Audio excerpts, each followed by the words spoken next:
بيان في تنفيذ الركنيه خارج الراسيه. الراس دي بيلينغهام. يا ماغواير بوكايو.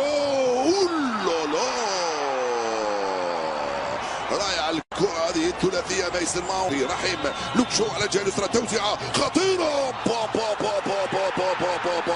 جول.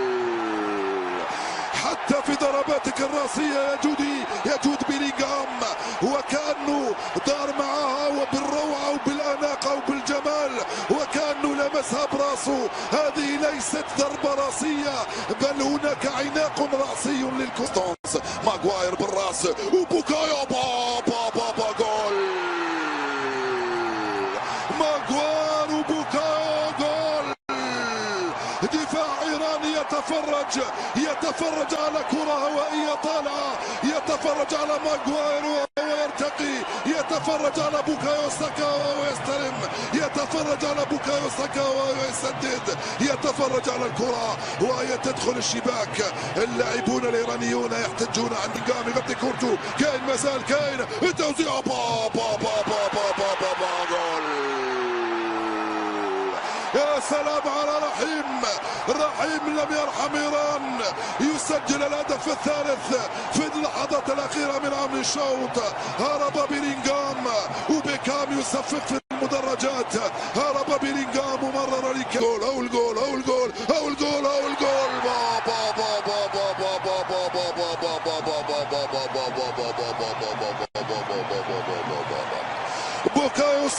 بوكايو ساكا صغيرهم سنا وكبيرهم عقلا وفنا وبراعة يفعلها بوكايو ويسجل ثلاثي. كرة أخرى روعة. بورالي غانجي جول في منتهى الروعة. لعبة في العمق وجاء الهدف الأول لمنتخب إيران بعد 4 أهداف لمنتخب انجلترا. لعبة ولا اروع في غفلة من دفاع. هنالك راشفورد جول.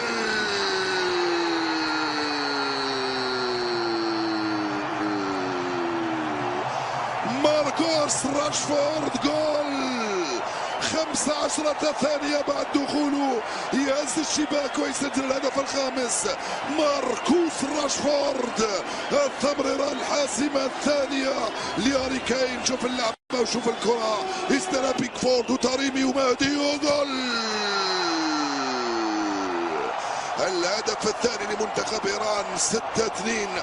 تركيز كبير لتاريمي مهدي وهدف ثاني لمنتخب ايران مقابل 6 من كالوم ويلسون كالوم جريليتش وجول. 6-1 لانجلترا امام ايران. هرب من هنالك كالوم ويلسون مرر لجاك جريليتش الذي يسجل ثاني